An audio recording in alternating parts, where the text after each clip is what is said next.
I wish that I would get ready for one of these videos and actually attempt to look nice, but here we are. Today we are packing my entire life in a box and taking it to another house. And I am triggered. I'm not looking forward to it. I don't like packing. It makes me feel like I'm being uprooted from my home, which is technically true. So I thought, to take my mind off of it, I'm just gonna talk to the camera and hopefully it won't bother me as much. I asked on Instagram what people want. People, I use that term lightly.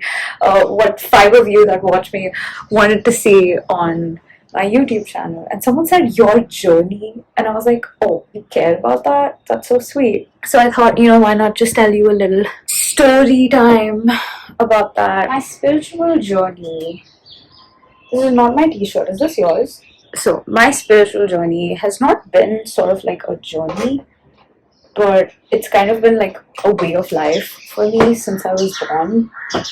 I don't know any different. I did have my phase where I strayed away from all of this, but that was like a short, quick 2 years. Other than that, I've always been in tune with.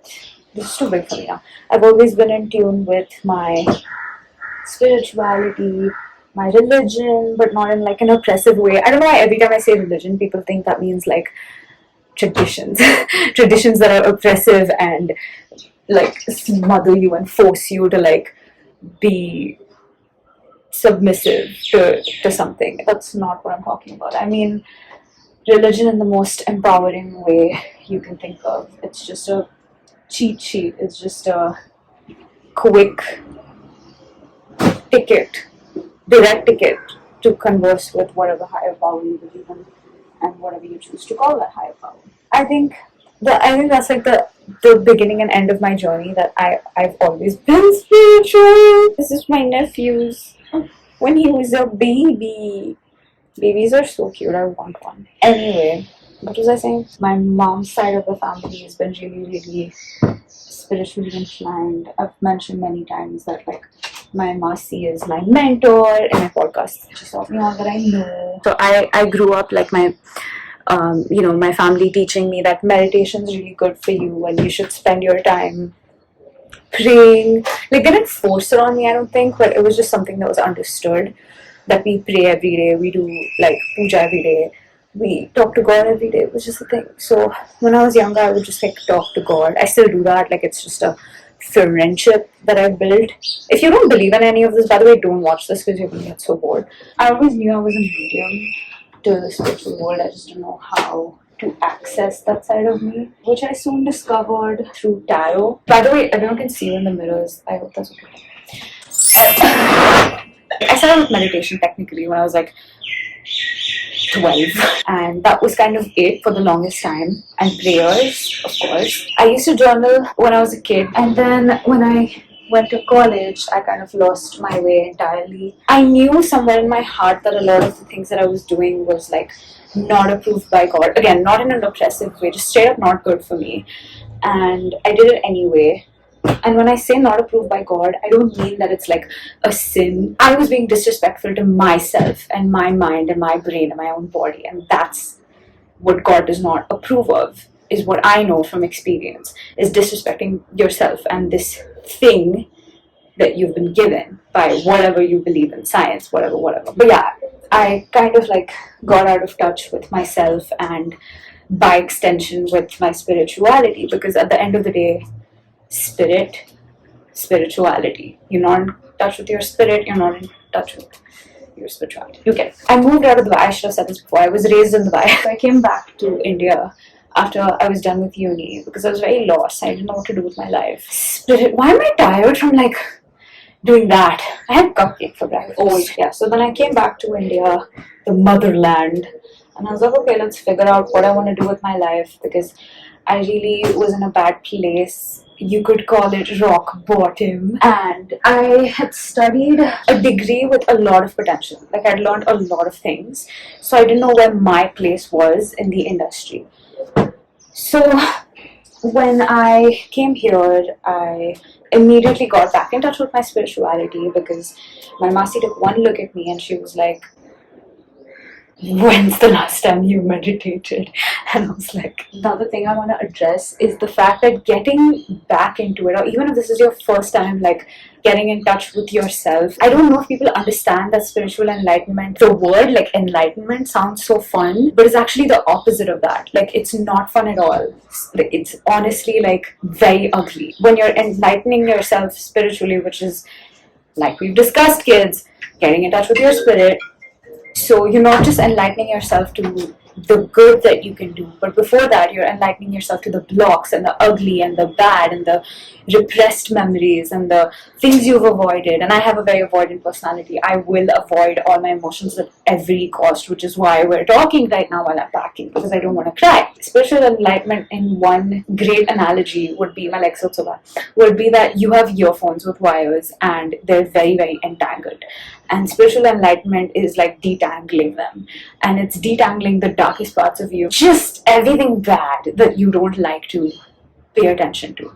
So when I started like going back into meditation and I was at rock bottom, it wasn't fun. Like, meditation wasn't fun. Usually meditation is a very, well, nowadays as well, like it's a very calming experience. It's a very like peaceful experience. It wasn't when I was getting back into it and when I was like getting in touch with all parts of me and doing all this ugly healing again. Healing, like the word, it sounds so like uplifting, but it's not. Like, healing is ugly as hell. Like, it's so ugly. You have to cry, you have to sob, you have to be uncomfortable as hell, you have to like pay attention to yourself all the time, you have to like not be angry with yourself, you have to be patient with yourself, you have to forgive yourself, you have to forgive other people.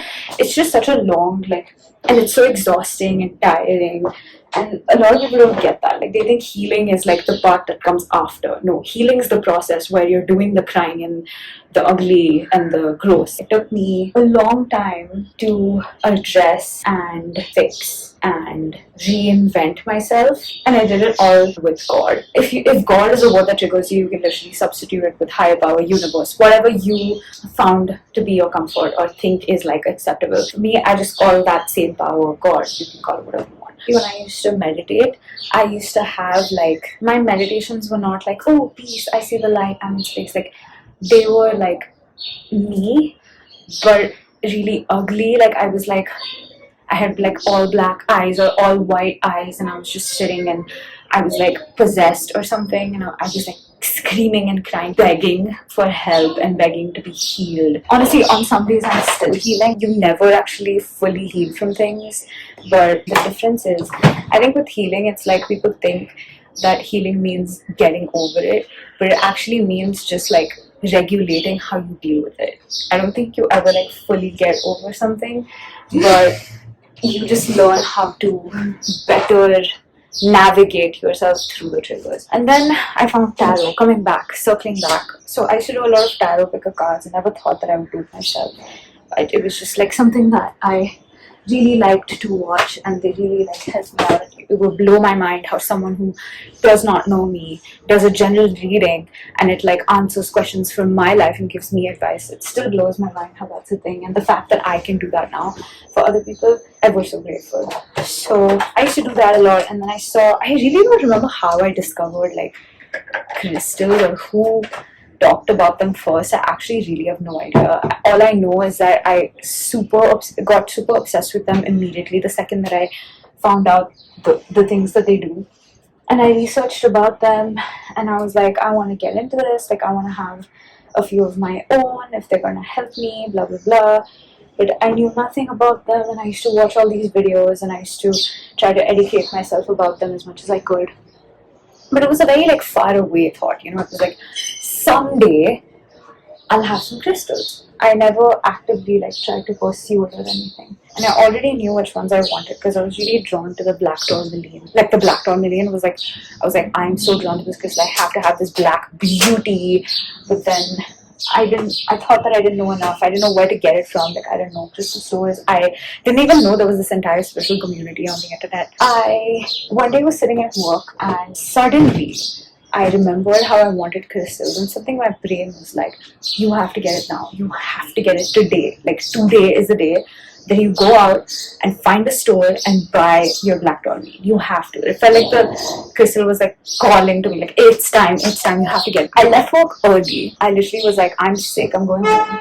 I googled a store's name. I found the store. That store was my initiation into the most amazing life. Like, I entered the store full of like different types of crystals, big, small, shapes, sizes, all of them. I was like, there's so much energy here. I've never felt this kind of energy from a rock. And I'm surrounded by these rocks. Like, what is this magic? Like, this is insane. And then I was like, where's your black tourmaline? Like, I have my very first one. I haven't showered today, so I don't want to touch my altar. Please forgive. This was the first piece of black tourmaline that I ever bought. This little polished guy. And with that, I bought this clear quartz tar. I really didn't know anything about clear quartz, but I just bought it because I was drawn to it. And one more thing. Oh, amethyst. Yeah, I was obsessed with amethyst too. Amethyst and black tourmaline were the first two things I was obsessed with, which is ironic because amethyst is literally like the crystal that develops your psychic abilities. So I had no idea, but I was like setting myself up for this kind of life, grounding and like enhancing psychic abilities. Do you get it? Like, the crystals choose you, you don't choose them, you know. Came back home, dunked them in water, salt water for 30 minutes. And I was alone at home. I remember my parents were out of town. I held the black tourmaline in my hand and I closed my eyes. I had no idea what to expect. And in like 30 seconds, it got really hot, but I thought that was like the heat of my hands. And then it started pulsing. And I was like, why does my crystal have a heartbeat? So I googled, why is my black tourmaline throbbing?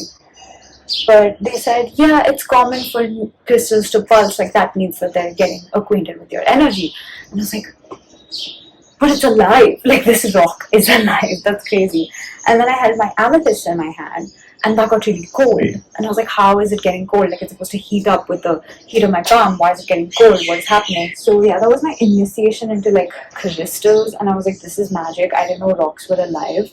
I have to have them all. And then I was told, or I read online, that you need to be gifted your first tarot deck because that means that that's time for you to begin doing that. So I was waiting on being gifted this tarot deck. And then one of my friends, I think, got a tarot deck. I was like, wait, maybe I should just buy a deck. Like, who cares? I can gift it to myself. I bought my first Rider-Waite, and the day that I got it, I was super excited. The day that I got it, I like laid it by my crystals.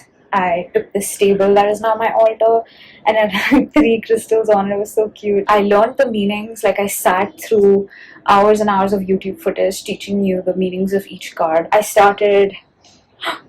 I didn't know I had this. The first time that I dealt cards for someone, it was for my mom. I answered her questions and she was like, wait, how did you know that I was feeling like that about this? Like, I never told you that. And I was like, oh, you are telling me things that I've been feeling that I haven't told anyone else, and then you're giving me solutions to it. And I was like, wait, that's exactly my jam. Like, that's how I want to help people. I want to help people through giving them advice on how to better their lives. That's why I did psychology in high school, and then that didn't work out because I didn't want to go to med school, and then I gave that up. And then I actually started like a different YouTube channel because I wanted to make people laugh. I thought that could be my way of making them feel better. And then I don't know, I just got busy with life and never really pursued that full-fledged. And I don't know if you know this, but I have like an animosity with technology, so it's kind of hard for me to get things up on time. Then I found tarot and I was like, dude, what? So never thinking about it as a job, I thought about it as like, I can be the next star girl, the practical witch. So I was just like, okay, I'm gonna do daily pick a cards on an Instagram page. And that's how I started Tarotni. Tarotni just like was the first thing that popped in my head. I didn't think much of it. I thought of tarot and my name, Niharika, and then I just added it Tarotni, like by me. Also, Tarotni sounds like, if people are like tarot tests and stuff like that, like princess plus tarot test. But then I wanted to like keep it Indian, and I was like Rani, Tarotni, like, it's just a thing. It was very complicated, very well thought of. I'm a deep thinker, but I basically named it Tarotni because that was the first thing that popped in my head. Throwing these jeans popped into my head. So that's how the brand was born. It was out of sheer impulse.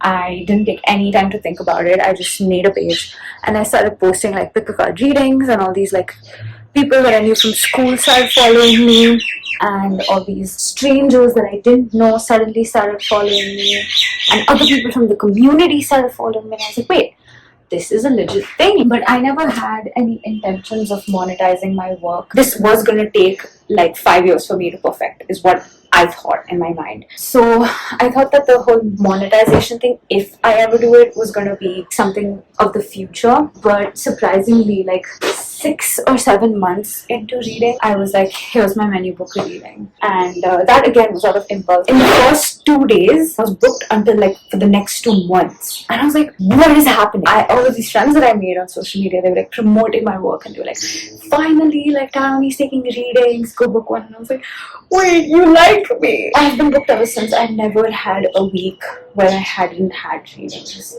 Like, touch wood. Touch everything. Like, I'm so grateful for that. It's been great. Like, I meet new people every day, and they're the sweetest people, and it's the most like rewarding thing beyond the money that which is not like, I'm not like, it's not $1 million business, you know. Beyond the money and the followers and the likes and the comments, which I will admit are an amazing adrenaline rush and an amazing source of validation, it's just the gratitude, you know, just the fact that people are like, this like made my day, or this like helped me so much, like thank you for showing me the way, I was so stuck. That's enough for me. How long have I been talking? I've been talking for 58 minutes straight, but I'm done talking. So thank you, you helped me back. Thank you for listening. Thank you for listening, you also. I look so ugly, are you kidding me? Subscribe.